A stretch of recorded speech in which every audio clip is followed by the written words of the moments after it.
menjelaskan tentang konteks pendidikan agama Kristen, di mana kita akan mempelajari konteks pendidikan agama Kristen.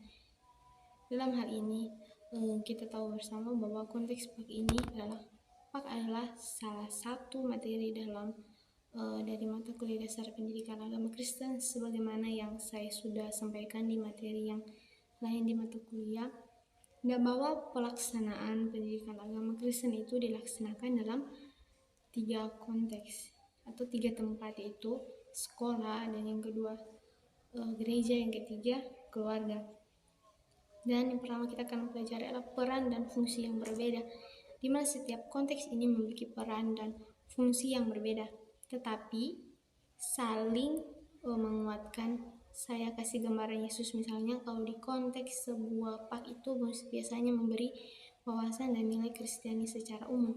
Mengapa secara umum? Karena sekolah itu kan peserta didiknya terdiri dari atau punya latar belakang denominasi gereja yang berbeda-beda, sehingga kurikulum PAK itu harus bisa mengayomi semua latar belakang denominasi gereja dari para peserta didik yang beragama Kristen, sehingga sangat radikal dan tidak berorientasi pada satu kitab atau denominasi tertentu.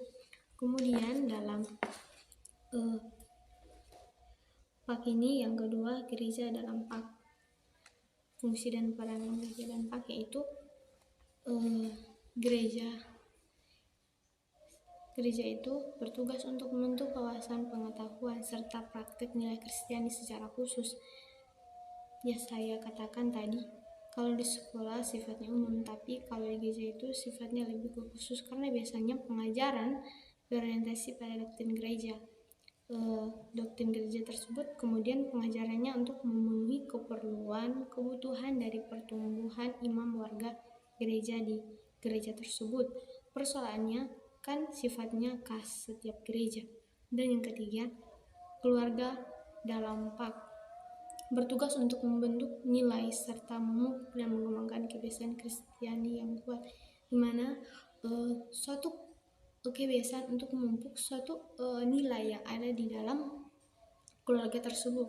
Contohnya kayak dalam keluarga itu kita dibimbing oleh kedua orang tua kita, itu nilai Kristen itu akan terbentuk dan menjadi suatu kebiasaan dalam setiap kehidupan kita. Jadi masing-masing konteks ini memiliki peran dan fungsi yang berbeda, tetapi dari ketiga konteks tersebut pelaksanaan PAK itu pada prinsipnya saling menguatkan, saling melengkapi. Mengapa? Sebab ketika konteks tersebut saling padu membahu untuk membentuk sebuah benteng iman yang kuat bagi umat Tuhan. Bila salah satu benteng ini kurang kuat, maka akan berpengaruh pada kerapuhan dan keretanan iman Kristen. Saya akan uraikan lebih spesifik lagi tentang konteks PAK. Yang pertama, PAK sekolah. Sebuah pendidikan agama Kristen yang biasanya diaplikasikan melalui 2 hal, yaitu yang pertama 2 hal PAK yang masuk di jadwal sekolah. Misalnya setiap hari Jumat di sesi yang pertama atau jam pertama, dan juga biasanya sekolah-sekolah tertentu, banyak sekolah misalnya di konteks kita di daerah mayoritas misalnya di Kristen, dimana biasanya ada ibadah-ibadah yang dilaksanakan atau yang dilaksanakan di sekolah tersebut, apakah sekolah swasta yang yayasannya Kristen ataupun juga sekolah negeri ada ibadah. Sebab setiap sekolah pemerintah telah mengatur bahwa semua jenjang pendidikan harus diajarkan mata pelajaran agama Kristen sesuai dengan agama dan kepercayaan masing-masing. Apakah Kristen itu ada di mayoritas maupun di daerah minoritas? Maka selama ada mahasiswa yang beragama Kristen, maka pasti pelajaran agama harus diajarkan, dan tentunya menjadi peluang sekaligus tantangan tersendiri dalam pelaksanaan PAK di sekolah. Mengapa peluang karena dalam konteks seperti ini maka tak akan bisa dapat dilaksanakan meskipun di daerah-daerah dapat dalam tanda kutip minoritas. Mengapa? Karena pelaksanaan PAK itu dijamin oleh undang-undang. Jadi ada jaminan undang-undang di sana. Jadi guru-guru pendidikan agama Kristen meskipun siswanya mungkin hanya 1, dia bebas untuk mengajar karena tugasnya ini dilindungi oleh undang-undang. Kemudian dalam Pak juga ini yang saya ketahui juga bahwa satu kisah di mana ada satu sekolah di satu provinsi di timur Indonesia. Provinsi tersebut rata-rata itu peserta didiknya yang beragama Kristen, dan dalam hal ini dilindungi undang-undang. Nah, sudah selain kekerasan Pak di sekolah itu dijamin oleh undang-undang kekerasan. Dan yang kedua, pastikan agama Kristen dalam konteks politik dilaksanakan secara formal.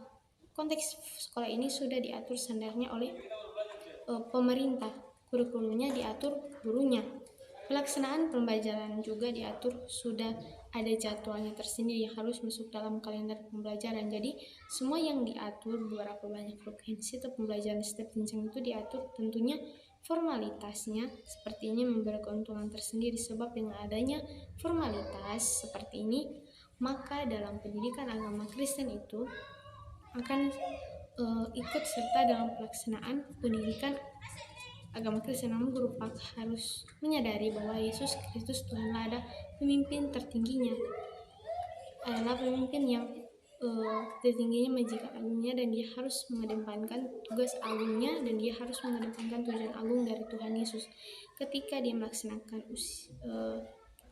melaksanakan sebagai seorang pendidik pelajaran agama Kristen, di mana di Alkitab dia melaksanakan suatu pendidikan agama Kristen.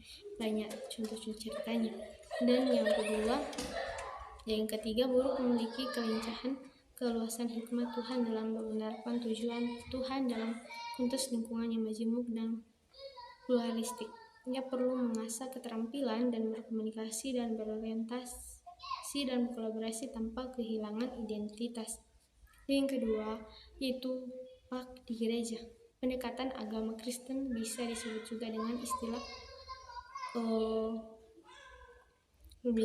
pembinaan warga gereja, pemuridan jemaat. Mana praktiknya Pak ini bisa disebut juga dengan dilaksanakan melalui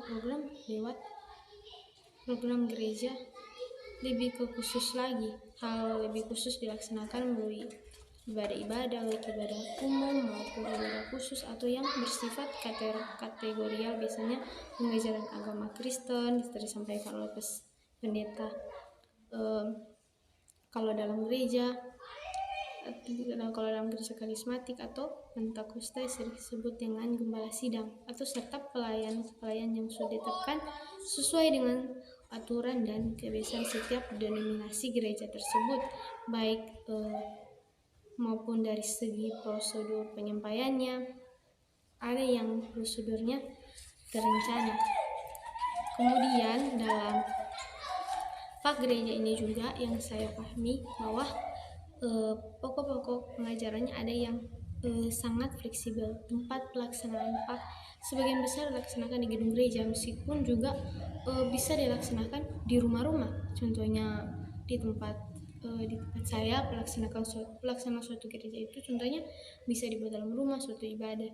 Dan meskipun juga bisa dilaksanakan di rumah, atau anggota jemaat waktu pelaksanaannya mengikuti program gereja atau biasa disebut ini, sebab pemuridan dilaksanakan tidak secara intensional, tetapi dilaksanakan insidental, jadi dilaksanakan secara sporadis, tidak dilaksanakan secara terencana. Oleh sebab itu dalam gereja itu satu program atau suatu ibadah yang dalam gereja itu dilaksanakan secara terencana. Dan saya akan bagaimana melaksanakan pemuridan gereja. Yang pertama, dalam gereja harus ada tujuan yang jelas.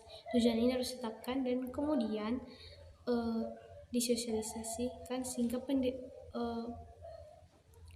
sehingga dalam pelayanan itu tahu bahwa tujuannya itu hanya untuk menyampaikan tentang kebenaran firman. Yang kedua, untuk alasan pemuridan yang intensional, maka perlu dibuat kurikulum pengajaran yang kontekstual dengan mempertimbangkan kebutuhan umat secara komprehensif, atau serta beri ruang untuk fleksibilitas sehingga bisa diaplikasikan dengan efektif, dan kurikulumnya sebaiknya dibuat oleh gereja itu sendiri atau gereja lokal, karena kalau dibuat disingkat atau maka ditakutkan tidak akan terlaksana dengan baik. Pembelajaran dapat dilaksanakan secara terencana, secara sistematis, diharapkan hasilnya bisa jauh lebih baik. Dan ada beberapa hal yang perlu diperhatikan semua pelaksanaan PAK di sekolah. Dalam pelaksanaan PAK di sekolah ini, yang kita tahu bersama, kita di sekolah itu satu realita bahwa PAK pelajaran yang favoritkan oleh sebagian besar didik sekolah. Contohnya di sekolah saya, di tempat saya pernah menuntut ilmu di SMA, sebagian orang itu dari teman-teman saya itu tidak menyukai mata pelajaran agama, tapi mereka harus dituntut untuk belajar tentang pelajaran agama tersebut. Dalam hal ini perlu namanya dari guru tersebut untuk membuat suatu materi itu menjadi lebih menarik supaya seorang siswa itu dia mampu memahami dan menjadikan mata pelajaran agama itu sebuah favorit dalam hidupnya. Dan juga yang saya bisa jelaskan bahwa ada 4 kompetensi standar yang disebutkan dalam undang-undang guru. Dalam guru dan dosennya itu kompetensi profesional, menyangkut penguasaan keilmuan atau penguasaan materi yang diajarkan, yang guru itu ajarkan. Dan yang kedua, kemampuan atau kompetensi pedagogik beragama, pengenalannya akan apa yang gaya belajar siswa, kemudian bagaimana dia melaksanakan pembelajaran, mulai dari perencanaan pelaksanaan maupun penilaian pembelajaran tersebut. Dan yang ketiga, berupaya untuk meningkatkan kemampuan pelayan yang melaksanakan pendekatan agama Kristen. Kita masuk dalam konteks PAK dalam keluarga, yang kita tahu bersama bahwa PAK dilaksanakan secara informal, artinya tidak mengikuti ketentuan ditetapkan secara ketat. PAK itu dalam keluarga biasanya dilaksanakan secara fleksibel, memberi usulan tentang pelaksanaan PAK dalam konteks keluarga itu. Pertama, setiap keluarga, hal khusus orang tua, perlu memiliki pemahaman yang benar tentang pendidikan agama Kristen. Kemudian yang kedua, di mana gereja harus membantu keluarga mendesain kurikulum pemuridan di tingkat keluarga lepas dari kekhasan atau kekhususan dari konteks keluarga masing-masing. Yang ketiga, gereja harus membuat program pemuridan yang berbasis keluarga, artinya harus masuk dalam program gereja. Untuk melestarikan pemuridan, tentunya ini merupakan sebuah pengorbanan yang tidak mudah, tetapi saya bisa jamin hasilnya dari pengorbanan itu pasti akan sangat besar dalam kehidupan anak-anak. Alasan PAK di setiap konteks secara bertanggung jawab dan bersungguh-sungguh akan berdampak positif baik terhadap ketahanan dan pertumbuhan iman jemaat di setiap tahapan usia, serta memampukan umat Allah melaksanakan semua tugas dan fungsinya, tubuh khusus dan saksi Kristus. Demikian yang bisa saya sampaikan. Tuhan Yesus memberkati.